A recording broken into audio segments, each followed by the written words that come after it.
Well, Sri Lanka's President Rajapaksa has reportedly fled the country on a military jet for an unknown destination hours before he was due to stand down. It comes after months of protests amid financial ruin, which culminated in the storming of the government buildings. Let's go live now to Jonah from global policy think tank Rand Corporation. He's also a former US government official in this space. Jonah, thanks for your time. Firstly, we've seen some incredible scenes unfolding in the country. What do you make of all of this? Well, thank you for having me. This is really the culmination of many years of mismanagement by the Rajapaksa family. Gotabaya Rajapaksa, the outgoing president, is the brother of Mahinda Rajapaksa, who has dominated Sri Lanka's politics since about 2005. So this has really been a family affair for 17 years, and this family has managed it abysmally.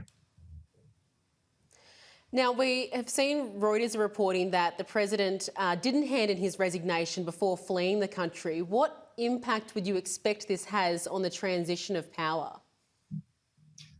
I'd say the technicalities really don't matter very much. The protesters overran the government, the personal house of the president and his office.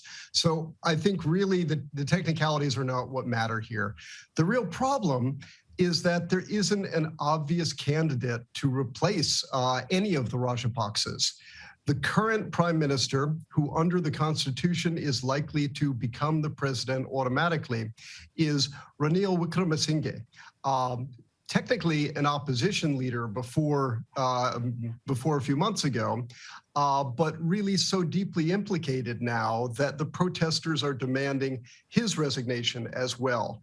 I can speak a little more about him if you like, but the point is that there isn't an obvious candidate to set things right. Yeah, as you pointed out, protesters want him gone, even though he's happy to stay until this is done. Is it likely, I guess, that we will see him go sooner? I don't know whether he will go sooner or later, because if he leaves, then there is more prospect of just utter chaos. But it almost doesn't matter. Wickremesinghe is in his fourth tour as prime minister, so he's really an old face. He's not part of the Rajapaksa clan. He's made his whole career in opposition to them and their predecessors, but his inclusion in the government has been seen as really just far too cozy, even for a political system that has been exceptionally cozy throughout much of its the 21st century. So whoever is left to govern has to pick up the pieces. You've got food, fuel, medicine shortages. Where to here for the country? It's 22 million citizens. Yes, that is the great question, and there isn't a great answer. The Rajapaksas have gotten Sri Lanka into such an economic pit that it probably will require a lot of outside effort to lift it out. And India has already offered an extraordinary level of support. I suspect that India will make good on these pledges because Sri Lanka is in contest between India, its traditional patron, and China, which has been pouring a huge amount of money in through the Rajapaksas to these big white elephant infrastructure deals that have left Sri Lanka deeply in debt and not really gotten them anything in return. So either India or China is likely to step up with a lot of the billions of dollars necessary.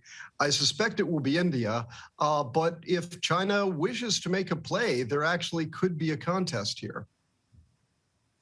Now, I note that Sri Lanka's central bank governor has also warned that these potential bailout talks with the IMF could be at risk if this political instability continues to go on. What's your thoughts on that? Well, one of the real questions is how to bring any kind of a credible government in Sri Lanka. One of the real failures of the Rajapaksas is they made governance such a family affair that Gotabaya Rajapaksa, the president, was one brother. His elder brother and the kind of mafia don of the family, Mahinda Rajapaksa, had been prime minister for 3 times. Another brother, Basil Rajapaksa, was the finance minister who had been engaged in many of the financial failures. But even if you get beyond the Rajapaksas, governance has been highly nepotistic throughout Sri Lanka's existence. The first female prime minister, the first female head of state anywhere in the world, was actually quite competent, but she got her position as the widow of her husband who was assassinated, and then became prime minister again her 3rd time, appointed by her daughter, who dominated Sri Lankan politics for a decade. And they reigned together as prime minister and president. That was basically okay in Sri Lankan terms because it was nepotism that was basically competent.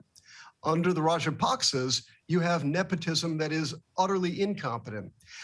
Add to that the fact that the Rajapaksas were implicated in serious human rights violations in ending a multi-decade civil war with the Tamil liberation forces in the north, the Liberation Tigers of Tamil Olam.